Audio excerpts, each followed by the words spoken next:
Hello and नमस्कार दोस्तों, कैसे हैं आप सभी। आई होप आप सभी बढ़िया होंगे, बढ़िया तरीके से अपने अपने एग्जाम्स की प्रिपरेशन कर रहे होंगे। सबसे पहले बहुत बहुत स्वागत है आप सभी का द हाइट्स इस चैनल पर। गाइज, हम लोग पढ़ रहे हैं हिंदी व्याकरण और हिंदी व्याकरण के अंतर्गत आज के इस लेक्चर का टॉपिक होने वाला है स्वर। ठीक है, काफ़ी इंपॉर्टेंट टॉपिक है, एग्जाम में यहाँ से क्वेश्चन पूछे जाते हैं। आज के इस लेक्चर में हम स्वर की परिभाषा पर विस्तृत रूप से चर्चा करने वाले हैं, साथ ही साथ स्वर के प्रकारों पर भी चर्चा करेंगे, जो कि काफ़ी इंटरेस्टिंग होने वाला है, साथ ही साथ इंपॉर्टेंट भी है। एग्जाम में यहाँ से निश्चित रूप से क्वेश्चन पूछे जाते हैं। पूरा हिंदी व्याकरण काफ़ी इंपॉर्टेंट है। और गाइस, आप लोग में से मैक्सिमम लोग पूछ रहे थे कि मैम आप हिंदी व्याकरण जो पढ़ा रहे हैं किस एग्जाम के लिए पढ़ा रहे हैं, तो मैं बता दूँ कि आपकी जो भी एग्जाम है जिसमें सिलेबस हिंदी व्याकरण दिया हुआ है, तो वे सभी एग्जाम्स के लिए ये लेक्चर्स इंपॉर्टेंट है, महत्वपूर्ण है। चाहे वो किसी भी स्टेट के हो, चाहे एमपीएसआई का पेपर हो, चाहे या एमपीपीएससी की मुख्य परीक्षा में हिंदी व्याकरण का पेपर हो, सभी के लिए ये इंपॉर्टेंट है। या फिर अदर स्टेट के जो भी एग्जाम्स हैं उनके लिए भी इंपॉर्टेंट है, जिसमें हिंदी व्याकरण पूछा जाता है। तो आप सभी अच्छे से नोट्स बना लीजिए हिंदी व्याकरण के, क्योंकि यहाँ से क्वेश्चन निश्चित रूप से पूछा जाएगा। ठीक है, हिंदी व्याकरण में हमने इससे पहले के लेक्चर में हिंदी वर्णमाला को डिस्कस किया था, जिसमें हमने हिंदी वर्णमाला की डेफिनेशन के बारे में विस्तृत रूप से चर्चा की थी और वर्णमाला के वर्णों को उच्चारण के आधार पर कुछ भागों में विभक्त करते हुए पढ़ा था। जिन्होंने भी वो लेक्चर नहीं देखा है, मैं रिक्वेस्ट करती हूँ कि आप लोग वो लेक्चर भी जरूर से देखिएगा, क्योंकि वो भी काफ़ी इंपॉर्टेंट और इंटरेस्टिंग लेक्चर है। वहाँ से भी क्वेश्चन पूछे जाते हैं। थोड़ा सा रिविजन कर लेते हैं ताकि चीज़ें बेहतर तरीके से यहाँ पर समझ में आएगी। तो गाइस, हमने देखा था उस लेक्चर में हिंदी वर्णमाला की डेफिनेशन को देखा था, साथ ही साथ हमने हिंदी वर्णमाला के जो वर्ण हैं उन्हें उच्चारण के आधार पर विभाजित किया था। तो हमने वर्णों को, हिंदी वर्णमाला के वर्णों को उच्चारण के आधार पर 3 भागों में विभक्त किया था। पहला भाग था स्वर, दूसरा था व्यंजन और तीसरा था अयोगवाह। ठीक है, अयोगवाह, जिसमें हमने स्वरों की संख्या 11 बताई थी, व्यंजनों की 39 और अयोगवाह की 2। ठीक है, इस तरीके से हमने 52 वर्ण बताए थे। हिंदी वर्णमाला में 52 वर्ण होते हैं, ये बताया था, जिसमें स्वर 11 होते हैं, व्यंजन 39 होते हैं और अयोगवाह 2 होते हैं। आज के इस लेक्चर में हम इसी लेक्चर को कंटिन्यू करते हुए आगे पढ़ेंगे और स्वर के बारे में डिस्कस करेंगे। उसके बाद में अगला लेक्चर व्यंजन पे और फिर अयोगवाह पर भी डिस्कस करने वाले हैं, जो कि काफ़ी इंपॉर्टेंट है। तो बिना किसी देरी के अब लेक्चर को स्टार्ट करेंगे। आप लोग अपना कॉपी पेन उठा लीजिए, नोट डाउन करना स्टार्ट कर दीजिए, हेडिंग डाल लीजिए स्वर। सबसे पहले हम स्वर की परिभाषा को यहाँ पर डिस्कस करेंगे। क्या है स्वर की परिभाषा? तो वे वर्ण जो मौलिक होते हैं, स्वतंत्र होते हैं, बिना किसी वर्ण की सहायता के बोले व लिखे जाते हैं तथा उनके उच्चारण में वायु निर्वाध गति से बाहर निकलती है, सरलता से बाहर निकलती है, स्वर कहलाते हैं। डेफिनेशन क्या लिखेगी? व्हाइट बोर्ड पे लिखी हुई भी है। वे वर्ण जो मौलिक होते हैं, स्वतंत्र होते हैं, बिना किसी वर्ण की सहायता से लिखे व बोले जाते हैं तथा जिनके उच्चारण में वायु निर्वाध गति से बाहर निकलती है, स्वर कहलाते हैं। स्वरों की संख्या 11 होती है। कौन कौन से स्वर हैं हिंदी वर्णमाला में? तो अ, आ, ई, बड़ा ई, उ, बड़ा उ, री, री ऋषिका। ठीक है, ए, ऐ, ओ और औ, ये सभी स्वर हैं। ठीक है, इनकी संख्या कितनी है हिंदी वर्णमाला में? 11 है। डेफिनेशन को समझेंगे। आई होप आपने नोट डाउन कर लिया होगा इतना। वे वर्ण जो मौलिक होते हैं, मौलिक मतलब शुद्ध होते हैं, जेन्युइन होते हैं, तात्विक होते हैं, स्वर कहलाते हैं। स्वर की एक और विशेषता क्या है? स्वतंत्र होते हैं, बिना किसी वर्ण की सहायता से लिखे हुए बोले जाते हैं, मतलब किसी भी प्रकार का व्यंजन इनमें सम्मिलित नहीं होता। क, ख, ग, च, छ, ज, ट, ठ, ड, प, फ, ब, इस प्रकार के किसी भी वर्ण की सहायता के बगैर ये लिखे व बोले जाते हैं तथा इनके उच्चारण में वायु निर्वाध गति से बाहर निकलती है, मतलब फेफड़ों से निकली हुई सांस कंठ से होते हुए सरलतापूर्वक निकल जाती है। किसी भी प्रकार का कंठ में न तो घर्षण होता है और न ही विरोधाभास होता है, सरलता से ये शब्द निकल जाते हैं। क्या कहलाते हैं? स्वर कहलाते हैं। आई होप डेफिनेशन अच्छे से समझ में आ गई होगी। मौलिक मतलब शुद्ध होते हैं, स्वतंत्र होते हैं, ये बिना किसी वर्ण की सहायता से लिखे हुए बोले जाते हैं। चूंकि मौलिक है तो किसी भी वर्ण की सहायता नहीं पड़ती है इसमें, तथा इनके उच्चारण में जो वायु है वो निर्वाध गति से बाहर निकलती है, अर्थात फेफड़ों से निकली हुई जो सांस होती है वो कंठ के द्वारा सरलतापूर्वक बाहर निकल जाती है। किसी भी तरह का घर्षण या विरोधाभास कंठ में नहीं होता है। स्वर की संख्या कितनी है? 11 है और आपके सामने है ये स्वर लिखे हुए, नोट डाउन कर लीजिए। अब यहाँ पर हम स्वर के प्रकारों के बारे में बात करेंगे। ठीक है, तो नेक्स्ट डाल लीजिए स्वर के प्रकार।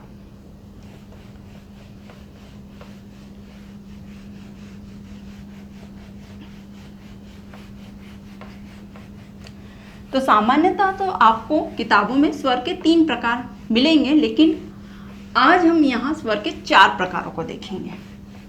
ठीक है, तो स्वर के 4 प्रकार होते हैं, देखिए। ठीक है, स्वर के 4 प्रकार होते हैं। कौन कौन से प्रकारों के नाम लिखेंगे? लघु स्वर,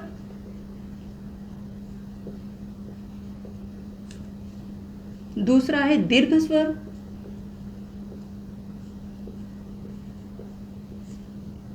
तीसरा है संयुक्त स्वर,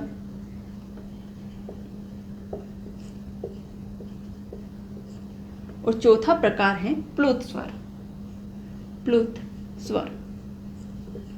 ठीक है, स्वर के कितने प्रकार हैं? 4 प्रकार हैं। लघु स्वर, दीर्घ स्वर, संयुक्त स्वर और प्लुत स्वर। जहां पर जो ये लघु स्वर है इसे ह्रस्व स्वर भी कहा जाता है, ह्रस्व स्वर भी कहा जाता है। और दीर्घ स्वर है इसे गुरु स्वर भी कहा जाता है, गुरु स्वर। तो ये दोनों ही नाम याद रखेंगे। लघु स्वर को ह्रस्व स्वर भी कहा जाता है, दीर्घ स्वर को गुरु स्वर भी कहा जाता है। तीसरा स्वर है संयुक्त स्वर और चौथा है प्लुत स्वर। तो एक एक को डिस्कस करेंगे, एक एक की डेफिनेशन भी लिखेंगे। सबसे पहले लघु स्वर से शुरुआत करते हैं। लघु स्वर या ह्रस्व स्वर क्या होते हैं? तो डेफिनेशन लिखिए। अब गाइज यहाँ पे मैं जब भी वर्ण शब्द का यूज करूँ तो आप उसका संबंध सीधे सीधे स्वर से समझेंगे। ठीक है, तो जब भी वर्ण आप लिखेंगे तो ब्रैकेट में स्वर भी लिख लीजिएगा।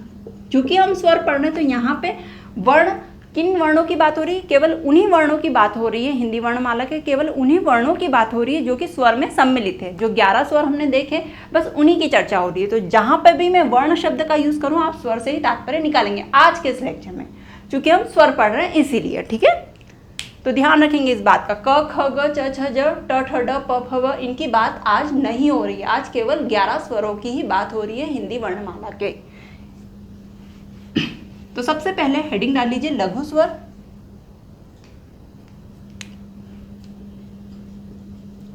लघु स्वर।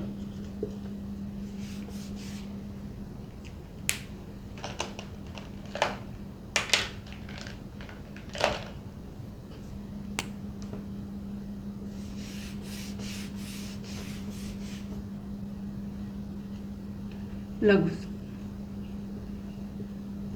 या ह्रस्व स्वर।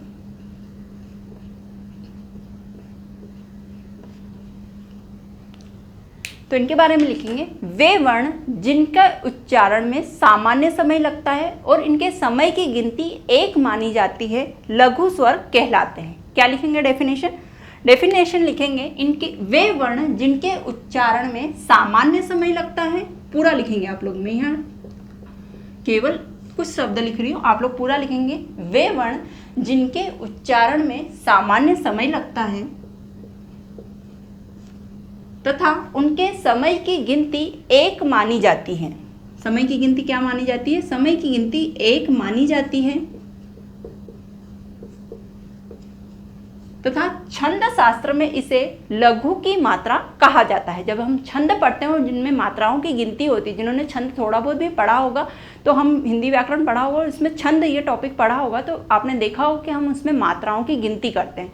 तो उन्हीं मात्राओं की बात हो रही है। ठीक है, तो जब जब ह्रस्व स्वर या लघु स्वर की बात आती है तो इनकी मात्राओं को लघु की मात्रा कहा जाता है। तो छंद शास्त्र में इन्हें लघु की मात्रा कहा जाता है, मात्रा कहा जाता है। स्वर कहलाते हैं। कौन से स्वर कहलाते हैं? लघु स्वर कहलाते हैं, कहलाते हैं। ठीक है, रीचेक करेंगे आपने डेफिनेशन यदि लिखी है तो। वे वर्ण जिनके उच्चारण में सामान्य समय लगता है तथा उनके समय की गिनती 1 मानी जाती है, छंद शास्त्र में इन्हें लघु की मात्रा कहा जाता है, लघु स्वर कहलाते हैं। छंद शास्त्र में इन्हें लघु की मात्रा कहा जाता है। क्या कहलाते हैं? लघु स्वर कहलाते हैं। ये डेफिनेशन है। जैसे या फिर आप लिख लेंगे लघु स्वर कितने हैं? 4 हैं। तो लघु स्वर हिंदी वर्णमाला में लघु स्वर की संख्या कितनी है? 4 है। कौन कौन से हैं लघु स्वर? तो अ, छोटा ई, छोटा ऊ और री, ऋषिका। ठीक है, तो ये हैं लघु स्वर। डेफिनेशन फिर से रिकॉल करेंगे हम। वे वर्ण जिनके उच्चारण में सामान्य समय लगता है, उस समय की गिनती 1 मानी जाती है। छंद शास्त्र में इसे लघु की मात्रा कहा जाता है, लघु स्वर कहलाते हैं। लघु स्वरों की संख्या 4 होती है, जो कि है अ, छोटा ई, छोटा ऊ और री, ये लघु स्वर है। आइए अब आगे बढ़ते हैं दीर्घ स्वर की ओर। गाइस, जो भी चीज़ें यदि नहीं समझ में आ रही है तो कमेंट बॉक्स में कमेंट करके ज़रूर से पूछिएगा, है ना। कोई भी कन्फ्यूज़न नहीं होना चाहिए आपके माइंड में। जब आप पढ़ रहे हो तो सारी प्रॉब्लम्स यहाँ पे सॉल्व की जाएगी। नेक्स्ट लेक्चर में आप कमेंट कर दीजिएगा कि मैम हमें ये चीज़ समझ में नहीं आई है। चलिए आगे हेडिंग डाल लीजिए, दीर्घ स्वर।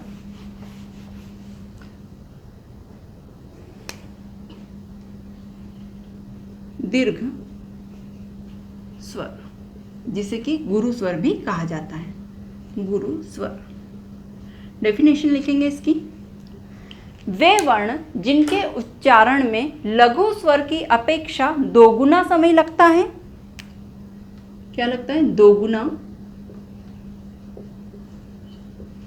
उच्चारण में 2 गुना समय लगता है। किसकी अपेक्षा? लघु स्वर की अपेक्षा 2 गुना समय लगता है तथा इनके समय की गिनती 2 मानी जाती है। समय की गिनती क्या मानी जाती है? 2 मानी जाती है तथा छंद शास्त्र में इसे गुरु की मात्रा कहा जाता है। छंद शास्त्र में क्या कहा जाता है? छंद शास्त्र में इसे गुरु की मात्रा कहा जाता है। दीर्घ स्वर कहलाते हैं। क्या कहलाते हैं? दीर्घ स्वर कहलाते हैं।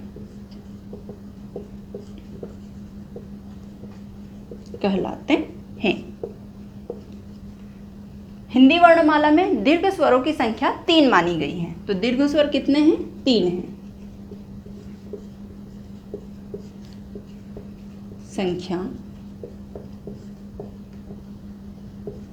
3 है। कौन कौन से दीर्घ स्वर? तो दीर्घ स्वर है आ, बड़ी ई और बड़ा ऊ। ठीक है, स्वरों में जो हिंदी वर्णमाला के जो वर्ण हैं आ, बड़ा ई और बड़ा ऊ, ये दीर्घ स्वर कहलाते हैं या गुरु स्वर कहलाते हैं। डेफिनेशन फिर से रिकॉल करेंगे। वे वर्ण जिनके उच्चारण में लघु स्वर की अपेक्षा 2 गुना समय लगता है तथा उनके समय की गिनती 2 मानी जाती है, छंद शास्त्र में इन्हें गुरु की मात्रा कहा जाता है, दीर्घ स्वर कहलाते हैं। दीर्घ स्वर की संख्या 3 है। आ, बड़ा ई और बड़ा ऊ दीर्घ स्वर है। एक और विशेषता इनकी लिखेंगे। इनकी विशेषता एक और ये है कि ये जो दीर्घ स्वर हैं, ये 2 समान स्वरों के मेल से बनते हैं। क्या लिखेंगे? दीर्घ स्वर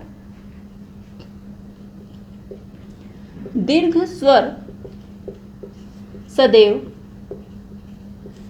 2 समान स्वरों के मेल से बनते हैं। स्वरों के मेल से बनते हैं। ये मोस्ट इंपॉर्टेंट है। स्टार करके इस लाइन को लिख लीजिए। ठीक है, दीर्घ स्वर जो होते हैं सदैव 2 समान स्वरों के मेल से बनते हैं। जैसे आ है, अभी हमने देखा दीर्घ स्वर कितने? 3 है। आ, बड़ा ई और बड़ा ऊ। तो जो आ है उसका निर्माण अ, धन अ से हुआ है। ठीक है, 2 समान स्वर, अ भी स्वर है, ये अ भी स्वर है और दोनों समान हैं। उसी तरह बड़ा ई का निर्माण भी 2 समान स्वरों से हुआ है। 2 समान स्वर कौन कौन से? तो छोटा ई, धन छोटा ई। तो ये ई और ये ई मिलकर बड़ा ई बनाते हैं। 2 समान स्वरों के मेल से हुआ है दीर्घ स्वर का निर्माण। ठीक है, ऊ, तो छोटा ऊ, धन छोटा ऊ आपस में मिलकर बड़े ऊ का निर्माण करते हैं। इसीलिए ये लाइन काफी इंपॉर्टेंट हो जाती है कि दीर्घ स्वर सदैव 2 समान स्वर, समान होना चाहिए। ठीक है, अ है तो पीछे भी अ आएगा, ई है तो पीछे भी छोटा ई आएगा, ऊ है आगे छोटा वाला तो पीछे भी छोटा ऊ ही आएगा। तो दो समान स्वरों के मेल से बनते हैं दीर्घ स्वर। दीर्घ स्वरों की संख्या कितनी होती है? हिंदी वर्णमाला में दीर्घ स्वरों की संख्या 3 होती है। आ, बड़ा ई और बड़ा ऊ दीर्घ स्वर है। इन्हें गुरु स्वर भी कहा जाता है। आई होप समझ में आ गया होगा। अब आगे है संयुक्त स्वर। संयुक्त स्वर दीर्घ स्वर से मिले जुले ही है, इसकी डेफिनेशन भी मिलती जुलती है, बस केवल एक अंतर होता है, इसीलिए इसे मैंने अलग से विभाजित करते हुए पढ़ाया है। मैक्सिमम बुक्स में क्या होता है, दीर्घ स्वर और संयुक्त स्वर को सम्मिलित कर देते हैं, इसीलिए वो स्वर के प्रकार कितने बताते हैं? 3 प्रकार बताते हैं, लेकिन कुछ तो उनमें भिन्नता है, इसीलिए हम इसे स्वर के 4 प्रकारों के रूप में पढ़ रहे हैं यहाँ पे। तो अगला हेडिंग डाल लीजिए, ये तो हो गया आपका दीर्घ स्वर। अगला डाल लीजिए संयुक्त स्वर। देखिए आप लोगों को ही पता चल जाएगा क्या समानता है इनमें और क्या असमानता है।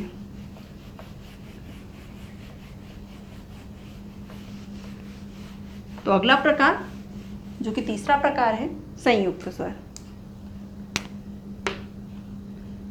संयुक्त स्वर,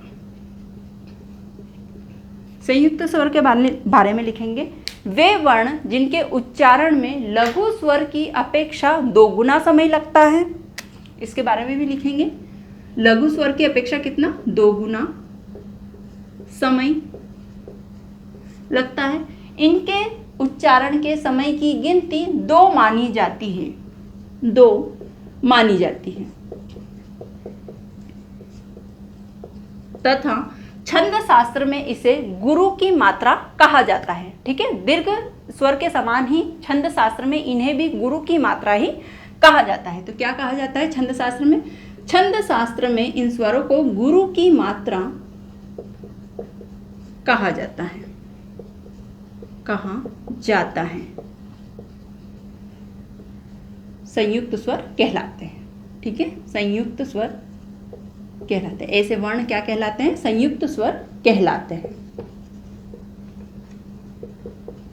कहलाते हैं। संयुक्त स्वरों की संख्या कितनी है? तो हिंदी वर्णमाला में संयुक्त स्वरों की संख्या 4 है। कौन कौन से संयुक्त स्वर है? तो संयुक्त स्वर की संख्या 4 है। संख्या 4 है। कौन कौन से संयुक्त स्वर? तो ए, बड़ा ए, छोटा ओ और बड़ा ओ, ये है संयुक्त स्वर। ठीक है, ए, बड़ा ए, छोटा ओ और बड़ा ओ, ये है संयुक्त स्वर। अब आप कहेंगे मैम डेफिनेशन तो सेम है दीर्घ स्वर के जैसे, फिर अंतर क्यों है?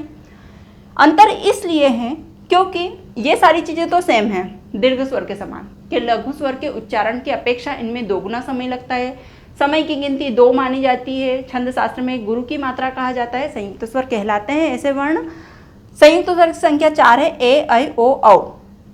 इन संयुक्त स्वर का जो निर्माण है, ये जो वर्ण है, इनका निर्माण 2 असमान स्वरों के मेल से होता है, जबकि दीर्घ स्वर का निर्माण 2 समान स्वरों के मेल से होता है। लेकिन इनका निर्माण कैसे? 2 असमान स्वरों के मेल से होता है। तो पहले तो लिख लीजिए ये वाली लाइन कि संयुक्त स्वर यहां पे ये अलग हो जाते हैं दीर्घ स्वर से। संयुक्त स्वर का निर्माण 2 असमान स्वरों के मेल से होता है। 2 असमान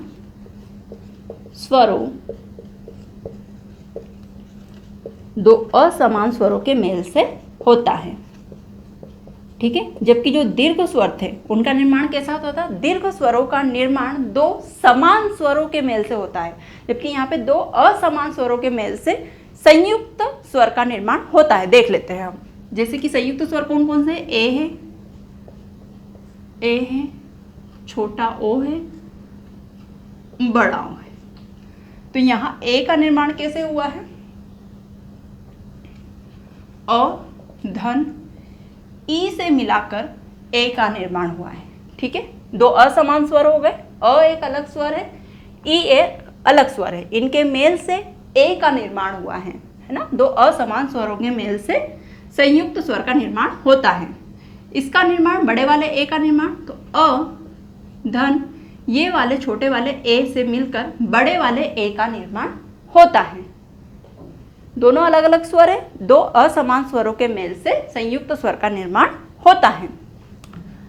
ओ, अ, धन, छोटा ऊ मिलकर छोटा ओ का निर्माण करते हैं। इस वाले ओ का, अ धन ओ, दोनों असमान स्वर हैं। और बड़ा ओ तो अ धन छोटा ओ मिलकर बड़े वाले ओ का निर्माण करते हैं। कहने का अर्थ यह है, क्या अंतर है?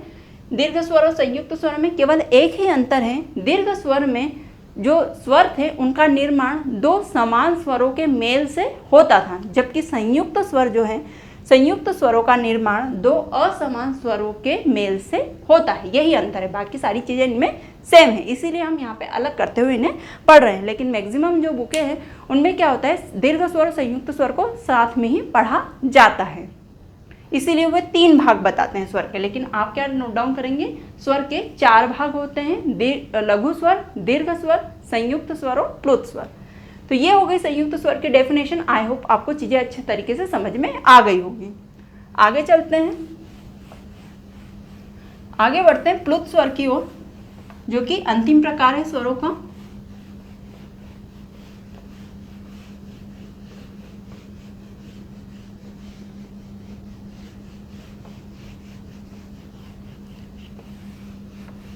चलिए हेडिंग डाल लीजिए, प्लुत स्वर। प्लुत स्वर, डेफिनेशन लिखेंगे प्लुत स्वर की। वे वर्ण जिनका उच्चारण किया जाता है लेकिन उन्हें लिखा नहीं जाता है। ठीक है, उच्चारण किया जाता है लेकिन उन्हें लिखा नहीं जाता है, अपितु उनकी जगह पर कुछ सांकेतिक शब्दों का यूज किया जाता है, उपयोग किया जाता है, प्लुत स्वर कहलाते हैं। ठीक है, लिख लेंगे आप, मैं यहाँ पे नोट डाउन नहीं कर रही हूँ, आप लिख लेंगे। वे वर्ण जिनका उच्चारण किया जाता है लेकिन उन्हें लिखा नहीं जाता है, उनकी जगह पर कुछ संकेतों का उपयोग किया जाता है, प्लुत स्वर कहलाते हैं। इन स्वरों के उच्चारण में लघु स्वर की अपेक्षा तिगुना समय लगता है। कितना? 3 गुना समय लगता है। तो क्या क्या हो गया? एक तो हो गया उच्चारण किया जाता है, उच्चारण होता है लेकिन लिखा नहीं जाता इन वर्णों को, लेकिन लिखा नहीं जाता, नहीं जाता। तो क्या किया जाता है? अपितु इनकी जगह पर संकेतों का उपयोग किया जाता है, संकेत का उपयोग किया जाता है, उपयोग किया जाता है। लघु स्वर की अपेक्षा इनके उच्चारण में तिगुना समय लगता है, या फिर यूं लिखेंगे, इनके उच्चारण में लघु स्वर की अपेक्षा तिगुना समय लगता है, तिगुना समय लगता है। ठीक है, उच्चारण में। एक बार डेफिनेशन को रीचेक करेंगे। वे वर्ण जिनका उच्चारण होता है लेकिन उन्हें लिखा नहीं जाता, अपितु उनके स्थान पर संकेतों का उपयोग किया जाता है, साथ ही साथ इनके उच्चारण में लघु स्वर की अपेक्षा तिगुना समय लगता है, प्लुत स्वर कहलाते हैं। ठीक है, संकेत किस तरीके के होते हैं? तो संकेत के एग्जाम्पल लिखेंगे। संकेत कुछ इस तरीके के होते हैं, संकेत तो कुछ इस तरीका का संकेत लिखा जाता है, या फिर कुछ इस तरीके के संकेत इसमें लिखे जाते हैं, ये संकेत होते हैं। ठीक है, एग्जाम्पल देखेंगे, उदाहरण देखेंगे, आपको समझ में आ जाएगा। उदाहरण से बहुत चीज़ें क्लियर हो जाएगी। जैसे कि हम ओम का उच्चारण करते हैं, ओम, है ना, लंबा उच्चारित करते हैं, मतलब लघु स्वर की अपेक्षा इसके उच्चारण में तिगुना समय लग रहा है, दीर्घ स्वर से भी ज़्यादा समय लग रहा है ओम बोल रहे तो। ठीक है, और लिखते किस तरीके से? जैसे कि ओ, आपने कई जगह देखा होगा कि इस तरीके से ओम लिखा हुआ रहता है, यहाँ पे एक संकेत का यूज होता है। तो ये जो संकेत का उपयोग हुआ है ना गाइस, यही क्या कहलाता है? यही जो ये संकेत हैं, ये क्या कहलाता है? ये प्लुत स्वर कहलाता है। आई होप चीज़ें बहुत अच्छे से क्लियर हो गई। ये क्वेश्चन कई बार एग्जाम में पूछा गया है, प्लुत स्वर। ठीक है, यही संकेत क्या कहलाता है? प्लुत स्वर कहलाता है। और आपने देखा ही ओम के उच्चारण में तिगुना समय लगता है। एक और एग्जाम्पल देखेंगे, जैसे हे राम, हे राम, है ना, जब हम लंबा खींच के बोलते हैं हे राम की जगह हम बोलते हैं हे राम, है ना। तो ये जो हे को हमने बोला है लंबा खींच के, तिगुना समय लगाया है उच्चारण में, और यहाँ पे जो संकेत हमने बनाए हैं ये संकेत चिन्ह ही क्या कहलाते हैं, प्लूत स्वर कहलाते हैं। ये क्या है, ये प्लूत है, प्लूत स्वर।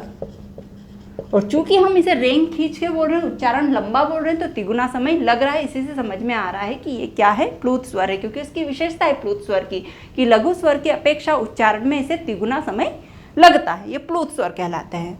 ठीक है, तो समझ में आ गया आप लोगों को। स्वर के प्रकार 4 होते हैं, हमने देखे कौन कौन से प्रकार होते हैं, लघु स्वर, दीर्घ स्वर, संयुक्त स्वर और प्लूत स्वर। कंफ्यूज नहीं होंगे। यदि आपको पढ़ने में आए कि स्वर के 3 प्रकार हैं, तो आप समझेंगे कि दीर्घ स्वर और संयुक्त स्वर को यहाँ पे क्या कर दिया गया है, सम्मिलित कर दिया गया है, इसीलिए वहाँ पे 3 प्रकार बताए जाते हैं। तो हमने यहाँ पे स्वर के डेफिनेशन को डिस्कस किया, स्वर के प्रकारों को डिस्कस किया, विस्तृत रूप से चर्चा की हमने, स्वर के हर एक प्रकार की डेफिनेशन लिखी, उनकी विशेषताओं के बारे में जाना, साथ ही साथ हिंदी वर्णमाला में कौन कौन से स्वर होते हैं उन्हें भी विभाजित करते हुए यहाँ पर हमने पढ़ा। आई होप आपको लेक्चर अच्छे से समझ में आया होगा। यदि लेक्चर पसंद आया है तो लेक्चर को लाइक कीजिएगा, चैनल को सब्सक्राइब कीजिएगा यदि नए हैं चैनल पर तो, और साथ ही साथ जितने भी प्लेटफॉर्म से आप जुड़े हैं उन पर इस चैनल को शेयर कीजिएगा, ताकि ज़्यादा से ज़्यादा एस्पिरेंट्स के पास ये चैनल जा सके और ये वे लोग भी इसका फ़ायदा उठा सके। अब मिलते हैं नेक्स्ट लेक्चर में, तब तक के लिए thank you so much and bye bye.